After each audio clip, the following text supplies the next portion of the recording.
강력한 글로벌 긴축 기조가 이어지며 배터리, 바이오, 인터넷, 게임 업종을 포함한 이른바 BBIGK 뉴딜 지수의 하락이 이어지고 있습니다. 그런데 이 가운데 2차 전지 업종만큼은 강한 모습을 이어가고 있는데요. 성나균 기자가 전해드립니다. BBIG K 뉴딜 지수가 2년 새 33% 하락했지만 2차 전지 업종은 선방한 것으로 나타났습니다. 지난 13일 한국거래소에 따르면 KRX BBIG K 뉴딜 지수는 지수 발표일인 2020년 9월 7일 3,133.10에서 지난 8일 기준 2,078.41로 33.66% 떨어졌습니다. 작년 하반기부터 지속된 미국 연방준비제도의 금리 인상 우려에 성장주들이 일제히 조정을 받으면서 지수가 내리막길을 걸은 것으로 풀이됩니다. 특히 게임 업종의 하락폭이 컸습니다. 이 기간 동안 넷마블이 약 69%, NC소프트가 54% 폭락해 지수를 끌어내렸습니다. 크래프톤도 작년 8월 10일 상장 이후 현재까지 47% 떨어졌습니다.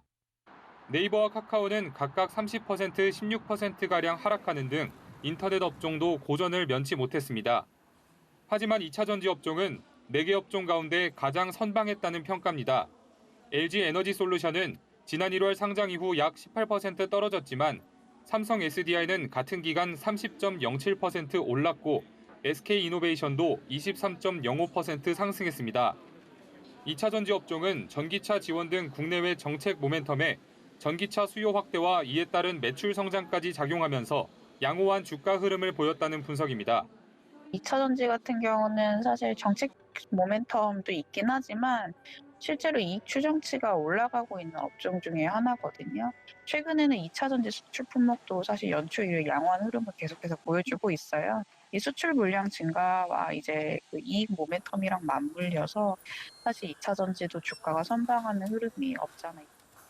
일각에서는 그동안 크게 조정을 받아온 성장주에 다시 관심을 둘 만하다는 조언도 나옵니다.